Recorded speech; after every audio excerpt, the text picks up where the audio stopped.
আসসালামু আলাইকুম রহমতুল্লাহি ওয়া বারাকাতুহু। ওহদ যুদ্ধের সময় ডানে বামে তাকালেই দেখেছি উম্মে উমারা আমাকে নিরাপদ রাখার জন্য লড়াই করে যাচ্ছে। এ কথা বলেছেন মুহাম্মদুর রাসূলুল্লাহ সাল্লাল্লাহু আলাইহি ওয়াসাল্লাম। রাসূলুল্লাহ সাল্লাল্লাহু আলাইহি ওয়াসাল্লামের সঙ্গে তোমাদের সাক্ষাৎ হবে আজ রাতের প্রথম প্রহার শেষে। মদিনার এক মুসলিম কানে কানে ফিসফিস করে কথাটি বললেন, মুসাব ইবনে উমাইয়া রাদিয়াল্লাহু আনহু প্রভাতের ঠান্ডা বাতাসের মতো ক্ষিপ্র ও দ্রুতগতিতে সকলের কাছে ছড়িয়ে পড়ল খবরটি সম্পর্কে সেই সকল মুসলিম অবহিত হলেন যারা নিজেদের মুসলিম পরিচয় লুকিয়ে মদিনা থেকে এসেছেন এবং পৃথিবীর বিভিন্ন প্রান্ত থেকে মক্কার উদ্দেশ্যে ছুটে আসা মুশরিক ও হজ পালনকারীদের মধ্যে নিজেদের লুকিয়ে রেখেছেন। রাত শেষ হয়ে গেল, তাই মুশরিক হজ পালনকারীগণ নিদ্রার কোলে সমর্পিত হলেন। দেবদেবীর নামে পশু বলিদান, দেবদেবীর প্রদক্ষিণে কষ্ট ও ক্লান্তিকর দিবস কাটানোর পর তারা গভীর নিদ্রায় হাবুডুবু খেতে লাগলেন। কিন্তু মুসাব ইবনে উমাইয়া রাদিয়াল্লাহু আনহু আর তার সঙ্গে সাথীরা যারা নিজেদের ইসলাম গ্রহণের সংবাদ গোপন রেখে বিভিন্ন লোকজনের মাঝে ঘাপটি মেরে আছেন, তাদের চোখের পাতা মিলিত হলো না। কেন তাদের চোখের পাতা বিস্ফারিত হবে না? অন্তরগুলো যে ধুকধুক করে চলেছে সৌভাগ্যের দুয়ার উন্মোচনকারী এক সাক্ষাতের উত্তেজনাপূর্ণ আনন্দে, যার জন্য তারা পার করে এসেছে জনশূন্য ওসার মরুর কত না ধূসর প্রান্তর। প্রিয় হাবিব, তাদের প্রিয় নবীজি সাল্লাল্লাহু আলাইহি ওয়াসাল্লামের দর্শন আকাঙ্ক্ষার আতিশয্যে তাদের অন্তরাত্মা যেন পিঞ্জর ছেড়ে উড়াল দেবে। কারণ তাদের বেশিরভাগই নবীজি প্রতি ঈমান এনেছেন তার সাক্ষাৎ সৌভাগ্য ছাড়াই। তার আদর্শের সঙ্গে জীবন জড়িয়ে নিয়েছেন। তাদের চোখ তার দর্শন সুরমায় সজ্জিত হওয়ার পূর্বেই আইয়ামে তাশরিকের মাঝামাঝি রাতের প্রথম প্রহরের শেষ মুহূর্তে মিনা প্রান্তরের আকাবা উপত্যকায় ঘটল এক মহা গুরুত্বপূর্ণ সেই সাক্ষাৎ। কুরাইশের সম্পূর্ণ অগোচরে ৭২ জন পুরুষ রাসূলুল্লাহ সাল্লাল্লাহু আলাইহি ওয়াসাল্লামের সম্মুখে এগিয়ে এলেন। তারা প্রত্যেকে একে একে তার দুহাতে রাখলেন নিজেদের হাত, বাইয়াত গ্রহণ করলেন। এই মর্মে শপথের বাক্য উচ্চারণ করলেন যে দুশমন থেকে তারা রক্ষা করবে, যেমনটি তারা করে থাকে নিজেদের স্ত্রী ও সন্তানদের বেলায়। পুরুষদের বায়াত শেষ হলে এগিয়ে এলেন দুজন নারী। পুরুষদের মতো তারা দুজনও বায়াত গ্রহণ করলেন, হাতে হাত রাখার পর্বটি ছাড়া। কারণ রাসূলুল্লাহ সাল্লাল্লাহু আলাইহি ওয়াসাল্লাম নারীদের সঙ্গে হাত মেলাতেন না। এই দুই নারীর একজন পরিচিত ছিলেন উম্মে মানি আর দ্বিতীয়জন ছিলেন নাসিবা বিনতে কাব আল মাজেনিয়া, যিনি পরিচিত উম্মে উমারা নামে। আজকে তারই জীবনে আমরা আলোচনা করতে যাচ্ছি। উম্মে উমারা ফিরে আসলেন মদিনায় মহান আল্লাহ তাআলার প্রদত্ত সম্মান অর্থাৎ রাসূলুল্লাহ সাল্লাল্লাহু আলাইহি ওয়াসাল্লামের সাক্ষাৎ লাভের চরম সৌভাগ্য বুকে নিয়ে, বাইয়াতের শর্তসমূহ পূরণ করার দৃঢ় সংকল্প নিয়ে। এরপর পেরিয়ে গেল বহু সময়, বহু দিন ও বহু মাস। তারপর একদিন এসে গেল ওহদের যুদ্ধ। সে যুদ্ধে উম্মে উমারা রয়েছে এক বিরাট ভূমিকা। কি যে সেই উজ্জ্বল ভূমিকা! উম্মে উমারা ওহদের ময়দানের উদ্দেশ্যে বের হলেন নিজের পানির পাত্রটি নিয়ে। উদ্দেশ্য তার আল্লাহর রাস্তায় সংগ্রামকারীদের তৃষ্ণা নিবারণ করা। আরও নিয়েছেন জখমের একগুচ্ছ পট্টি, ব্যান্ডেজের প্যাকেট। আহতদের সেবা দিতে ও জখমে ব্যান্ডেজ বাঁধতে আশ্চর্যর কিছু নেই, কেননা ময়দানে থাকবেন তার স্বামী আর তার কলিজার টুকরো তিনটি অংশ। এক অংশ হলেন রাসূলুল্লাহ সাল্লাল্লাহু আলাইহি ওয়াসাল্লাম, আর অপর দুই অংশ হল তার দুই পুত্র হাবিব ও আবদুল্লাহ। তাছাড়া তুলনামূলকভাবে তার প্রাণপ্রিয় রসূল আর আল্লাহর দ্বীন এর হেফাজতে দুশমনদের আক্রমণ প্রতিরোধকারী মুসলিম ভাইয়েরাও তার প্রিয় মানুষ। ওহদের যুদ্ধে ঘটে গেল যা ঘটার ছিল। উম্মে উমারা নিজের দু চোখে দেখলেন কিভাবে মুসলিম বাহিনীর বিজয় মহাবিপর্যয়ে রূপান্তরিত হলো। তিনি দেখলেন কিভাবে মুসলিম বাহিনীর কাতারে হত্যা করা ধ্বংসযজ্ঞ তীব্রভাবে ছড়িয়ে পড়ল এবং একের পর এক তাদের লাশ পড়তে থাকলো। কিভাবে তাদের পায়ের নিচ থেকে মাটি সরে গেল আর তারা প্রাণপ্রিয় নবীজির নিকট থেকে বিচ্ছিন্ন হয়ে পড়লেন। অবশেষে মাত্র 10 জনের বেশি কাউকেই তার পাশে দেখা গেল না। যা দেখে কাফিরদের এক ঘোষক চিৎকার করে বলতে লাগলো, মুহাম্মদ সাল্লাল্লাহু আলাইহি সাল্লাম খুন হয়েছে। এমন মুহূর্তে উম্মে উমারা তার পানির পাত্রটি ছুঁড়ে ফেলে ক্ষিপ্র গতিতে আক্রান্ত চিতার মতো ময়দানের দিকে ছুটে গেলেন। চলো এই ভয়াবহ কঠিন মুহূর্তের বর্ণনার ভার ছেড়ে দিই খোদ উম্মে উমারার কাছে, কারণ তিনিই পারবেন পুঙ্খানুপুঙ্খানুরূপে ওই সময়ের সঠিক বিবরণ দিতে। উম্মে উমারা এ সম্পর্কে বলেন, খুব সকালে আমি উহুদের ময়দানে গেলাম। আমার হাতে ছিল একটি পানির মশক, যা থেকে আমি মুজাহিদ ভাইদের পানি পান করাবো। এক সময় আমি রাসূলুল্লাহ সাল্লাল্লাহু আলাইহি সাল্লামের কাছাকাছি পৌঁছে গেলাম। শক্তি, বিজয় ও সাহায্যের পাল্লা তখন তার ও তার সঙ্গীদের দিকে ঝুঁকেছিল। একটু পরেই মুসলিম বাহিনী রাসূলুল্লাহ সাল্লাল্লাহু আলাইহি সাল্লামের নিকট থেকে বিচ্ছিন্ন হয়ে পড়লেন। ফলে তিনি পড়ে রইলেন সামান্য কয়েকজনের প্রহরার মধ্যে, যাদের সংখ্যা 10-এর উপরে নয়। ফলে আমি আমার স্বামী ও পুত্র দ্রুত এগিয়ে গেলাম তাদের নিকট। বালা যেমন কবজিকে ঘিরে রাখে, আমরা ঠিক সেভাবেই তাকে ঘিরে রাখলাম, আর আমাদের সকল শক্তি ও অস্ত্র দিয়ে তার উপর থেকে আক্রমণ প্রতিরোধ করতে থাকলাম। মহানবী সাল্লাল্লাহু আলাইহি ওয়াসাল্লাম আমার দিকে তাকিয়ে দেখলেন, মুশরিকদের আক্রমণ থেকে নিজেকে রক্ষা করার কোনো ঢাল আমার কাছে নেই। এরপর তার দৃষ্টি পড়ল পলায়ন করে একজনের প্রতি, যার নিকট ছিল একটি ঢাল। তিনি ডেকে তাকে বললেন, তোমার ঢালটি এমন কাউকে দিয়ে যাও যে লড়াই করছে।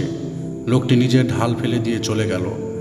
আমি সেটা তুলে নিলাম এবং রাসূলের প্রতি আক্রমণ ঠেকাতে লাগলাম। আমি প্রিয় নবীর প্রতিরক্ষায় তরবারি চালিয়ে তীর ছড়ে আমার সর্বশক্তি ব্যয় করতে করতে এক পর্যায়ে অক্ষম হয়ে পড়লাম। আমার শরীরের গভীর ক্ষতগুলো আমাকে অপরাগ করে দিল। এমন এক কঠিন মুহূর্তে উত্তেজিত উটের মতো চিৎকার করে ইবনে কামিয়া বলতে থাকলো, কোথায় মুহাম্মদ সাল্লাল্লাহু আলাইহি ওয়াসাল্লাম? সে গেল কোথায়?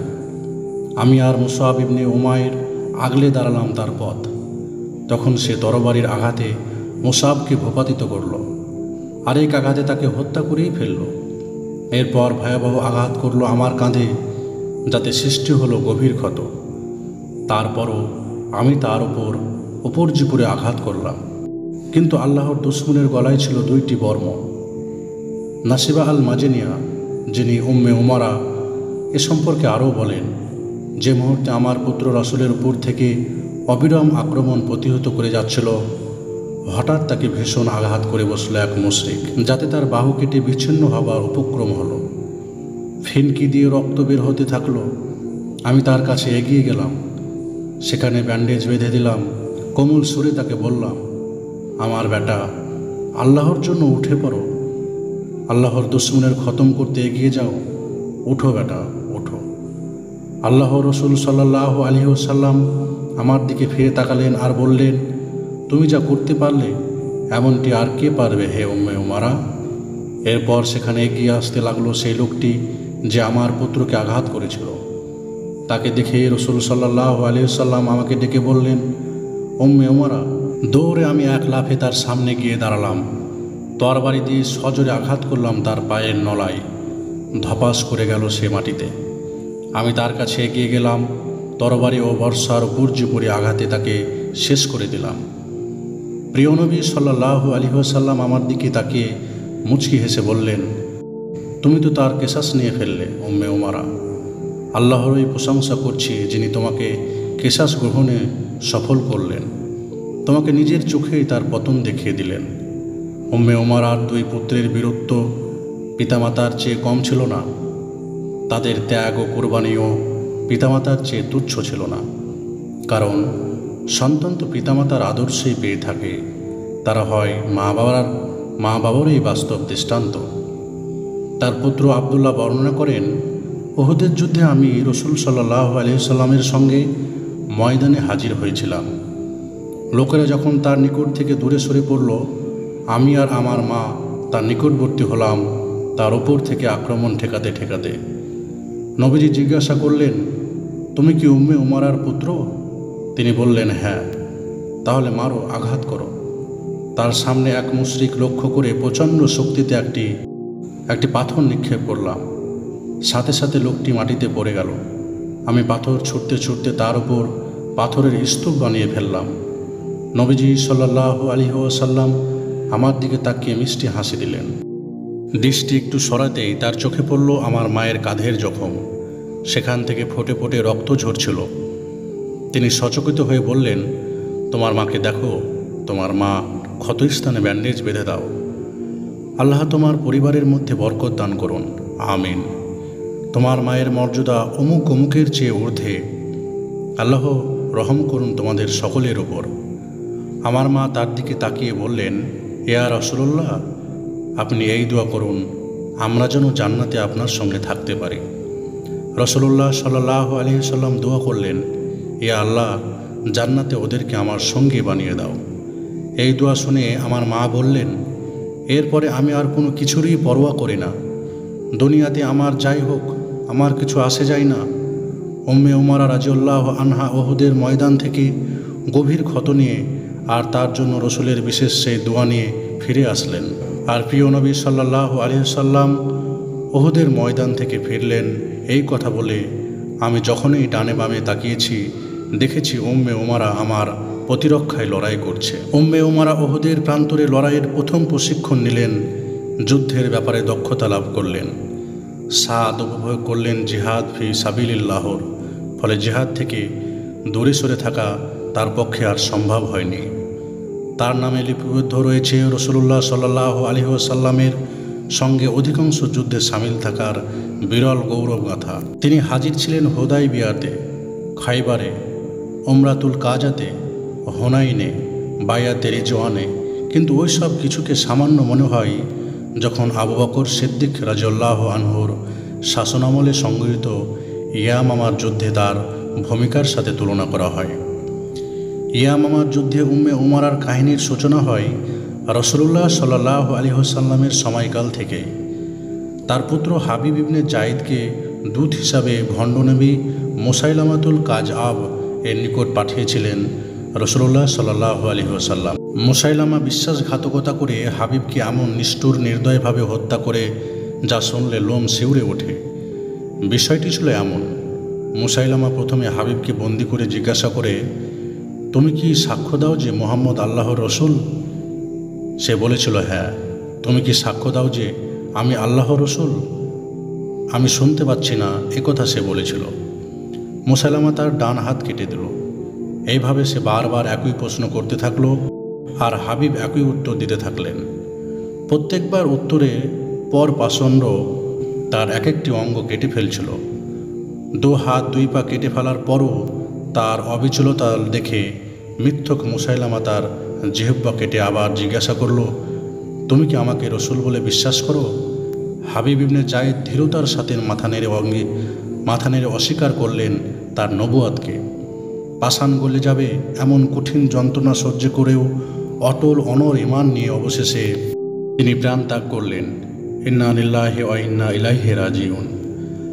হাবিব ইবনে জায়েদের ভয়াবহ মৃত্যুর সংবাদ পৌঁছালো তার মা নাসিবা আল মাজেনিয়ার কাছে। তিনি সব শুনে বেশি কিছু বললেন না, বললেন সামান্য একটু কথা। এমন একটি ভূমিকার জন্যই আমি তাকে গড়েছিলাম। আমি আল্লাহর ফয়সালায় তুষ্ট। আমি প্রতিদান চাই তার কাছেই। শৈশবে সে আকাবার রাতে শপথ নিয়েছিল প্রিয় নবীজির হাতে। অনেক বড় হয়ে আজ সেই অঙ্গীকারাঙ্গ বাস্তবায়ন ঘটালো।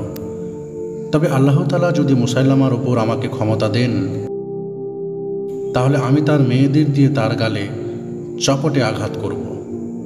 নাসিবা রাদিয়াল্লাহু আনহা যেই দিনটি দেখার আকাঙ্ক্ষায় ছিলেন, সেই দিনটির আগমন খুব বেশি বিলম্বিত হলো না। হযরত আবু বকর সিদ্দিক রাদিয়াল্লাহু আনহুর পক্ষ থেকে মিথ্যা নবুয়ত দাবিদার ভণ্ড মুসাইলামার বিরুদ্ধে যুদ্ধে যাওয়ার আহ্বানে এসে গেল। মুসলিম বাহিনী পায়ে পায়ে এগিয়ে গেল সেই লড়াইয়ের উদ্দেশ্যে। সেই বাহিনীর মধ্যে সামিল হলেন অসামান্য সাহসী যোদ্ধা উম্মে উমারা ও তার পুত্র আবদুল্লাহ ইবনে জায়েদ। 2 দল যখন যুদ্ধের ময়দানে মুখোমুখি দাঁড়ালো, বেজে উঠল যুদ্ধের দামামা। সেই যুদ্ধের মাঠে মুসলিম বাহিনীর ক্ষুদ্র একটি দল খুঁজতে থাকলো শুধু মুসাইলামাতুল কাযআবকে। এই দলের শীর্ষে ছিলেন উম্মে উমারা, যার লক্ষ্য ছিল শহীদ পুত্রের বদল নেওয়া। আরও ছিলেন ওয়াসি ইবনে হারব, উহুদের যুদ্ধে হযরত হামজার হত্যাকারিণী। তার আকাঙ্ক্ষা ছিল মুশরিক অবস্থায় শ্রেষ্ঠতম এক ব্যক্তি হযরত হামজা রাদিয়াল্লাহুকে হত্যা করার কাফফারা হিসাবে মুমিন অবস্থায় নিকৃষ্টতম এই লোকটিকে হত্যা করা। উম্মে উমারা মুসাইলামার কাছে পৌঁছাতে সক্ষম হলেন না। এই ময়দানে তার একটি হাত কেটে বিচ্ছিন্ন হয়ে যাওয়া এবং অতিরিক্ত রক্তক্ষরণে শক্তিহীন ও দুর্বল হয়ে পড়ার কারণে। কিন্তু ওয়াহশী ইবনে হারব এবং রাসূলুল্লাহ দরবারে রক্ষক সাহাবী আবু দুজানা পৌঁছে গেলেন মুসাইলামার কাছে এবং দুজন মিলে তার উপর আক্রমণ করলেন যৌথভাবে। ওয়াহশী বল্লমের তীক্ষ্ণ ফলবিদ্ধ করলেন আর আবু দুজানা হানলেন তরবারির চরম আঘাত। ফলে চোখের পলকে সে লুটিয়ে পড়ল মাটিতে নির্জীব হয়ে। উম্মে উমারা ইমামার যুদ্ধের পর মদিনায় ফিরে এলেন একটিমাত্র হাত আর একমাত্র পুত্রকে সঙ্গে নিয়ে। অন্য শহীদ হাতটির জন্য তিনি আল্লাহর কাছে প্রতিদান প্রত্যাশা করেন, যেমন প্রত্যাশা করেন ইতিপূর্বে শহীদ পুত্রের জন্য। কেন ওই দুটির প্রতিদান প্রত্যাশা করবেন না? তিনি কি বলেননি রাসূলুল্লাহ সাল্লাল্লাহু আলাইহি সাল্লামকে আমাদের জন্য দোয়া করুন, আমরা যেন জান্নাতে আপনার সঙ্গে থাকতে পারি? এই কথা শুনে রাসূলুল্লাহ সাল্লাল্লাহু আলাইহি সাল্লাম দোয়া করেছিলেন, হে আল্লাহ, তুমি ওদেরকে জান্নাতে আমার সঙ্গী করে দাও। উম্মে উমারা বলেন, এরপর এই দুনিয়ায় আমার যত বিপদই হোক, যত কষ্ট আসুক, আমার আর কোনো ভয় নেই, কোনো পরোয়া নেই। মহান আল্লাহ তাআলার উম্মে উমারার প্রতি যেন খুশি হয়ে যান এবং তাকে খুশি করে দেন, কারণ তিনি ছিলেন মুমিন নারীদের জন্য এক অনন্য দৃষ্টান্ত। অবিচল ও অটল জিহাদকারিণীদের মাঝে তিনি ছিলেন অদ্বিতীয় একজন নারী। এই ছিল উম্মে উমারার ঈমানদীপ্ত সেই জীবন, যা আপনাদের সম্মুখে আলোচনা করলাম। আশা করি আপনাদের এই ভিডিওটি ভালো লাগবে। এখানেই আজকের পর্বটি শেষ করছি। আসসালামু আলাইকুম ওয়া রাহমাতুল্লাহি ওয়া বারাকাতুহু।